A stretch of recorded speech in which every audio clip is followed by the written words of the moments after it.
ধন্যবাদ। তো সুধী মণ্ডলী, আমার বন্ধু চুটকি বলছিলেন, আমিও একটি চুটকি বলতে চাই, ছোট্ট একটি চুটকি। সেটা হচ্ছে গ্রামের এক ডাক্তার, আমি নাই তোর মধ্যে কক ডাক্তার, যাকে বলা হয় হেতুড়ি ডাক্তার।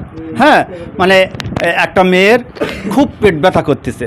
এখন পেট ব্যথা করলে সেই কক ডাক্তারের ডাকছে, ডেকে নিয়ে এসেছে বাড়িতে নিয়ে আসার পরে তাড়াহুড়ো করে, তার তো অভিজ্ঞতা নেই, সামান্য একটা জ্ঞান রয়েছে তার, তো তাড়াহুড়ো করে সেই ইঞ্জেকশন দিয়েছে সেই মেয়েটার মাসলে, মানে হাতে দেওয়ার পরে সে দিতে সে ভেঙে গেছে, সে সুচ ভেঙে গেছে। ভাঙার পরে ডাক্তার তো বুঝতে পেরেছে যে সুচ ভেঙে গেছে। আগে যে আকারে মানে চিৎকার দিচ্ছিল তার কিন্তু বেগ আরও বেড়ে গেছে, বুঝছেন মামা? হ্যাঁ, কারণ ওই যে এখানকার এক যন্ত্রণা আর পেটের এক যন্ত্রণা, বুঝছেন দর্শক মণ্ডলী, ডবল যন্ত্রণা। এখন তাড়াতাড়ি সেই কক ডাক্তার হেতুড়ি ডাক্তার করে